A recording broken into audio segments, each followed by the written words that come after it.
और कन्हैया ने कंस का वध किया था और कंस भी मामा था।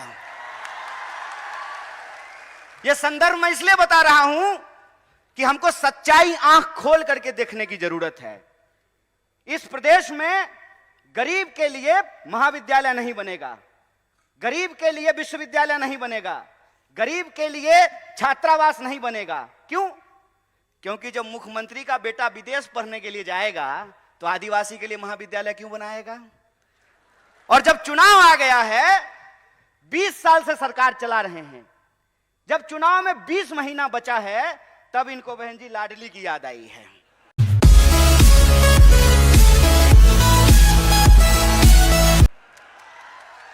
और क्या कह रहे हैं कि हम 2000 रुपया दे देंगे। चाचा, आप 2000 रुपया अपने पास रखिए। यह बताइए कि 350 का सिलेंडर 1400 रुपए में क्यों मिल रहा है? 750 रुपया तो रिचार्ज कराने में लगता है। बहनें यहां पे बैठी हुई हैं, 2000 रुपया दे दीजिएगा तो 2 महीना ठीक से 2 मोबाइल रिचार्ज भी नहीं हो पाएगा। ठगते हैं, ठग रहे हैं हमको। आपका खेल हम समझ रहे हैं, आपका खेल हम समझ रहे हैं कि आप हमारे आंख में धूल झोंक करके हमारी संपत्ति, हमारा रिसोर्स हमसे छीन रहे हैं। और जब हम अपने जल जंगल जमीन की बात करते हैं तो ये हमारे ऊपर तरह तरह का आरोप लगाते हैं। कहते हैं जल जंगल जमीन की बात करने वाले लोग अर्बन नक्सल होते हैं। हाय रे गृह मंत्री, बड़ी दया आती है आप पे। 2 बार की सरकार है इनकी, 20 साल से मध्य प्रदेश में सरकार चला रहे हैं। और मेरे पिताजी मुख्यमंत्री नहीं थे, ना प्रधानमंत्री थे।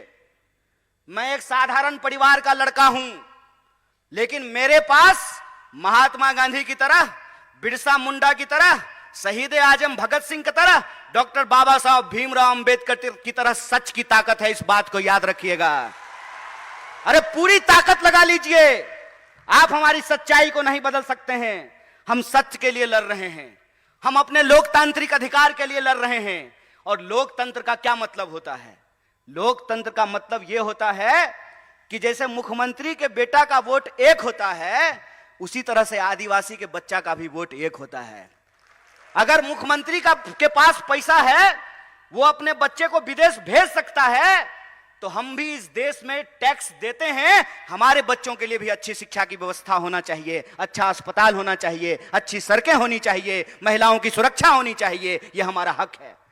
और जब हम अपना हक मांगते हैं तो हमारी बात को गुमराह करने की कोशिश करते हैं। लेकिन हम गुमराह होने वाले नहीं हैं, इनका खेल हम समझते हैं। हम आपके टैक्स के पैसे से, आपके टैक्स के पैसे से हमने पीएचडी की है, हमने आपका नमक खाया है। और हम नमक हराम नहीं हैं, हम नमक हलाल हैं। और हम आपके साथ यह नमक का वादा करते हैं क्योंकि हम महात्मा गांधी की पार्टी से हैं। और महात्मा गांधी ने नमक का आंदोलन कराया था और अंग्रेजों को धूल चटाया था। इस बात को हम इनको याद दिलाना चाहते हैं। अगर हम इस देश को अंग्रेजों से मुक्ति दिला सकते हैं तो अंग्रेजों की चापलूसी करने वालों से भी मुक्ति दिला सकते हैं।